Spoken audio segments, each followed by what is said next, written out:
Alright, I'm back. So, as you know, I have played a series of 3 500-point Warhammer Fantasy 8th edition battles. This is the third in the series. If you haven't watched those other two and you don't want it ruined for you, click out of this, go see those other two, because I'm going to talk about the results of those first two in a second. So I played 2 games. I played with my brand new Empire. I played with a filthy ogre list, and I lost both of them, like, quickly. In kind of dramatic fashion. So third game, I'm going back to my roots. I've got my Orcs and Goblins. Specifically, I have my Sylvanian-themed Night Goblins. Now, I have a gigantic Orc and Goblin army. I've got about 10,000 points of these guys. And I've started subdividing them into different armies within the main army. And they come from different places. So I have like a savage tribe, I have a pirate tribe, I have one from the Chaos Wastes. Anyway, this is the one from Sylvania, so they're all sort of spooky themed. What I got here is, you can see in the upper left, that's my battle standard bearer, Mortimer Durr. He has a battle standard, he has light armor, he has a shield, and he has a great weapon. None of that really makes any sense, but since I want this guy to be used at low point value games, and I tend to jump my characters out of units quite a bit, I kind of wanted the shield for an extra armor save for when people just try to pick him off after he jump ship from a unit, or the great weapon.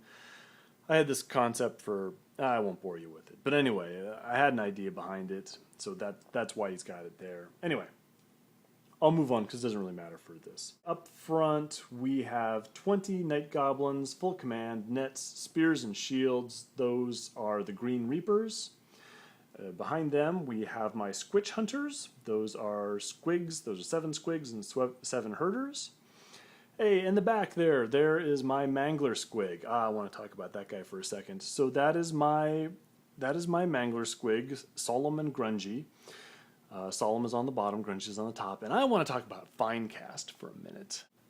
You may have heard people talk about that resin plastic material that Games Workshop switched to kind of a long time ago, before they more or less went all plastic.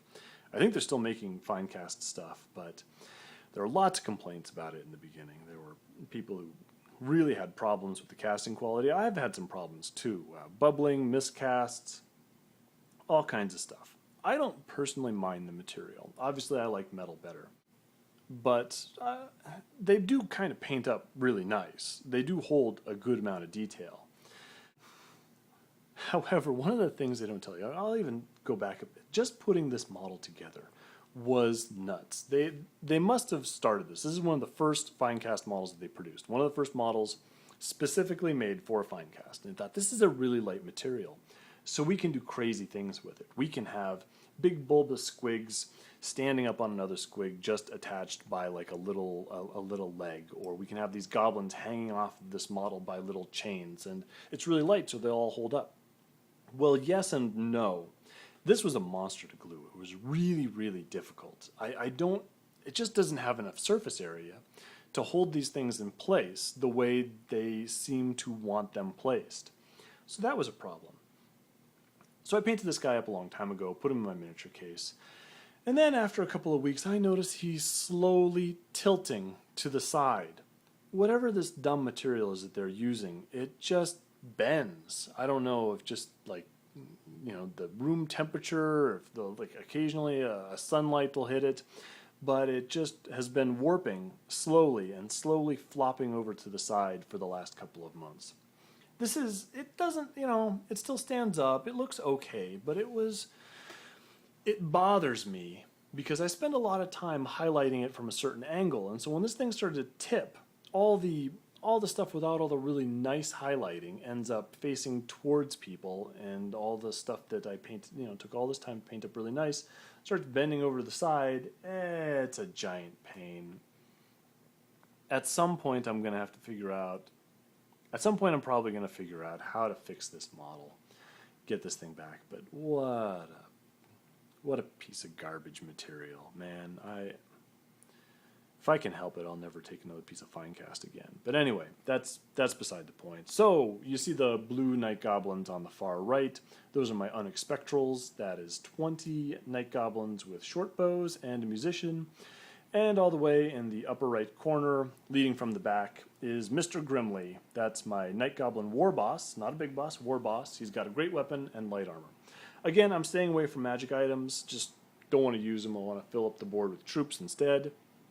It would have been a really good idea for me to give the Banner of Discipline to my Battle Standard Bearer. Just give that extra 1 leadership. I kind of thought, I can take my chances. Leadership 7 with a reroll, I might do okay with that. But the Leadership 8 would have been better, especially considering it's only 15 points to get that standard. But, hey, you know, here it is. I did this instead. So he's got the same army he always does. He's got a unit of 3 Treekin. He's got a unit of 10 Glade Guard with a Musician. He's got his Spell Singer level 1 with the Ruby Ring of Ruin and the Signature Fireball spell. He's got his 5 War Dancers, no command, and his Great Eagle. End of game, and again, same terrain as we've always been using. We just shuffled things around a little bit. So far, we have never actually used the Weirding Well. The Ghost Fence did come into play once, let my free company not have to make a fear test against his Treekin, but otherwise it hasn't had much of an impact. So anyway, that's his deployment setup right there. He's got his Treekin on the left, his archers and magician in the forest in the middle. That's actually his free forest. And then the other guy is ready to move up on the right. Here's me. I've kind of set up defensively. My main unit of spear goblins with all my characters is protected by ghost fences. I've got my squitch hunters, my squigs and herders ready to storm up and die. And my mangler squig is all the way on the other side around that house. I do not want it to get magicked off the table, if at all possible. And my Night Goblin archers are on the right in support. Okay, I get the first turn, and what do I do first thing? I roll Animosity. I roll a 1 for my Squitch Hunters, and then I roll... Oh, I'm sorry, you know what? What is this? This has to be... he must have gone first and just moved some stuff up and killed a couple of my Squigs. And then I get my first turn, and then I fail my Animosity roll. I roll a 1, and so I kill off 1 of my Goblin Spears, and I kill off 3 of my Squig Hunters. So, you know, pretty typical start there. I'm going to kill off way more of my guys this first turn than I do of his. You can see in his first turn, he's moved up his War Dancers and his Eagle behind that house. I think I know what that Eagle's going to do. I move my Mangler Squig up there just to get him, you know, into some place useful. You can see, just barely see all the way on the left, his Treekin have moved up as well. I have moved up my Night Goblin archers. They're going to take shots at those Treekin. They're actually going to put 1 wound on them, which is fantastic. I wouldn't have expected that. And of course I can't move my center units because they failed Animosity. They actually both failed Animosity. If I just failed with the Squig Hunters and rolled that 1, I would have still kept anyone from doing anything useful. But just to absolutely drive the point home, my unit of spears had also failed their Animosity test and rolled the squabble result. So nobody's going anywhere. They are not interested in moving. Here's me victoriously recording that wound that I put on one of those Treekin. So his turn. His Treekin move up. They're going to storm forward and they're going to draw out my single fanatic. He pops out of the unit and falls just a bit short to hang out in front of the Treekin. That's fine. And his Eagle goes and jumps on the Mangler Squig. So that's a good trade-off for him. I think the Great Eagle is 50 points, my Mangler Squig is 65. The Great Eagle automatically kills my Mangler Squig, but in return the Mangler Squig just kills the living daylights out of that Eagle. You know what? I'll take it. I hate that dumb Eagle. I hate all Elven Great Eagles. And then in his magic phase, he blows up a bunch of goblins. So that's 8 dead goblins. I think he used the level 2 fireball. I passed my panic test, so that's good news. Okay, my turn. You can see my fanatic has wandered off to the left there. He is not going to do anything useful for the rest of the game. So, in case you were worried. And nothing really happens. I think I'm not sure what I move up, if anything, but I think I'm just going to hang out there and see if some short bows can do some stuff. Those squigs may have failed animosity yet again, but we'll find out in just a second. So you can see his treekin have charged into my Night Goblins. I have not caused any more wounds. Here's this after magic or shooting. I've lost another goblin. You know what? I'll take it. I don't have any higher expectations. I believe that those war dancers have actually tried to charge into those squigs, and they failed. So we'll see if I can't do something more useful about that in a second. And there's a bunch of dead goblins, which is what you would expect would happen when some angry trees come in and start stomping on them. I am going to hold, so that's nice. Okay, here we go. We have charged my big unit of spears into the flank of the treekin, and I have managed to get those squig hunters moving and charge those into the war dancers. Now, I don't really expect those squig hunters to win. What I expect them to do is to die and then fail their break test and explode and take a bunch of those dumb war dancers with me. So that is my plan. I only have one squig alive in there at this time, so I don't really think that they're going to do a whole lot of damage. But yeah, I just want to wound them before they start slicing up that spear unit. Well, that didn't work out great, because those war dancers did the dance with the extra attack. And now these guys are strength 3. So, yeah, actually I don't think, no, they didn't do the one with the extra attack. They did the ward save. So they have 10 attacks, and they get rerolls to hit, and they're hitting on 3 pluses. And they're strength 3, and I'm toughness 3. So odds were pretty good that I was going to have someone survive. Nope, they killed every single model in that unit, which means I do not get to explode and they get a free reform. So fantastic. The Night Goblins come in and they win. They win combat against those trees. Now,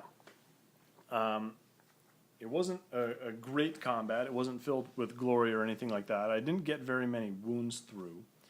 In fact, if you'll bear with me for a second, I think I actually charged in there, and I managed to net myself. Now, if you're not familiar with Night Goblin nets, you roll a d6 at the beginning of every combat round.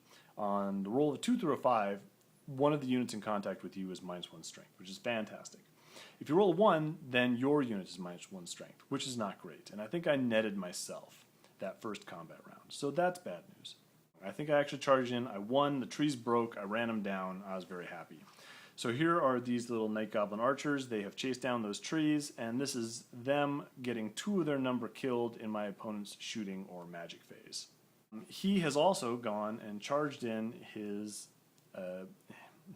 war dancers, which was awesome because I was chasing down that other unit, which meant that those war dancers charged me in the flank. That actually didn't go so badly. Those war dancers did not do very much damage. I just didn't make great rolls. I didn't do anything to him, but because I had a standard, a battle standard, and a bunch of ranks, he actually ended up losing and running away. And I chased after him and didn't catch him. Here we have my turn. My remaining goblins have shuffled around to try and face his remaining troops, of which there are a lot of them. My goblins tried to charge his war dancers. They did not make it. They did not go very far at all. So that's looking not fantastic. You can see my battle standard bearer has taken a wound, probably from those treekin a long time ago. And yeah, I'm staring down a lot of bows and a lot of magic. So his war dancers have rallied, and he's blown up a bunch of my Night Goblin spears, which is more or less what you would figure would happen. My turn, don't do much to him. I think I again fail to charge those war dancers. And then it's his turn again, and his war dancers charge into me, which is not great, because they've got a killing blow dance, and I've got a bunch of characters that would really rather not get killing blowed. He takes the opportunity to blow up more of my Night Goblin archers. I think I actually did pick off a couple of his Glade Guard in my turn. But yeah, so anyway, I got 3 guys left. I think I'm not gonna panic because I still got my general and BSB there. But this is not an archery war that I'm gonna win. Oh, there he goes. So I probably lost a bunch of dudes in the magic phase. Then I lost even more in the shooting phase. That last guy ran away, and he's gonna run off the board. And there you see my fanatic aimlessly moving around close to my deployment zone. But good news is that my Night Goblins managed to get their nets going in the correct direction and won that combat. They broke those stupid war dancers, ran them down, and the even better news is that they ran them down like a long way. I overran, or I chased after them like 10 inches. So I went far. And I also ran them off in his turn. So that means I'm sitting right there in front of his guys. If I can pass an animosity test, I can charge into those archers, and I can turn this thing around. So what you're looking at in this picture is the entirety of the models left on the board. He has 1, 2, 3, 4, 5, 6. He has 6 archers and his Spellsinger. I have basically my Spearman Command Group, my BSB who's taken a wound, and my War Boss. Okay, so I declare a charge, and we've kind of done a little calculation in our head as to what troops we've got left, and we figured out that we currently are at a tie. Like, if nothing else happens in this game, it's going to be a tie game. So I declare a charge, I pass my animosity test, and he figures, okay, this is the absolute last round of the game. So I'm going to take this, and it's going to be the end. So he can flee from this charge, and he will probably get away. The odds are better than average that he will get away from the charge, which means that he's going to preserve all those points, and he will just get a tie. Or he can hold, and then who knows what's going to happen. It could be good for him, it could be bad for him. It's probably going to be bad for him. But again, I could roll out of the box, and I can catch him as he runs away, and so you never know. So anyway, he decides, hey, this is a game, as my friend is fond of saying. It ain't called Peace Hammer. He's going to hold that charge, and so I come tearing in there. I can't get into contact because of the wheel. I can't get into contact with his Spellsinger, but I do get into the rest of them, and I promptly net myself again. So that is what I did not need. So I'm down -1 strength. More importantly, he's not down 1 strength because he still gets to strike me he gets to strike first, and he gets to reroll his misses because of always strikes first. And that's when I realize I'm down on my command group. So every wound that he does, he's taking away my musician. So if I tie a combat, now he's going to win instead of me, and my standard. Which means that, I lose that +1 combat result. So it's really bad. And so he kills off the musician and the standard right off the bat. So now I'm thinking, okay, I'm kind of in trouble here. As it is now, if I don't do something to him, he's going to win the combat.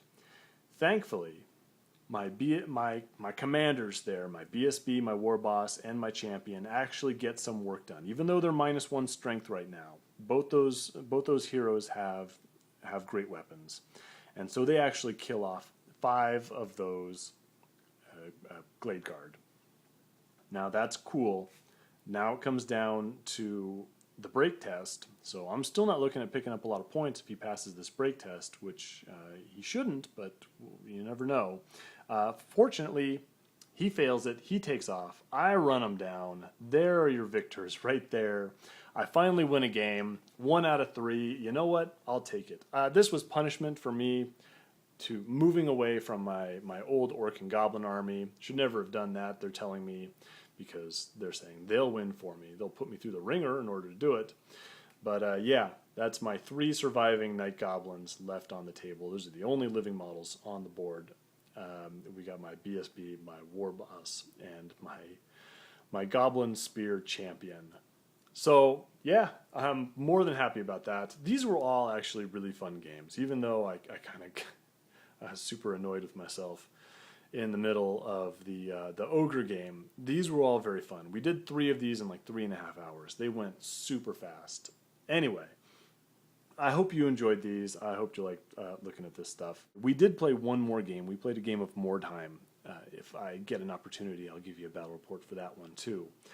But anyway, I enjoy Warhammer 8th edition. I can see why people might want to change to 9th Age. I can see there are problems with the system, but man, it is a fun thing to do. Thanks for watching. I'll see you on the next one.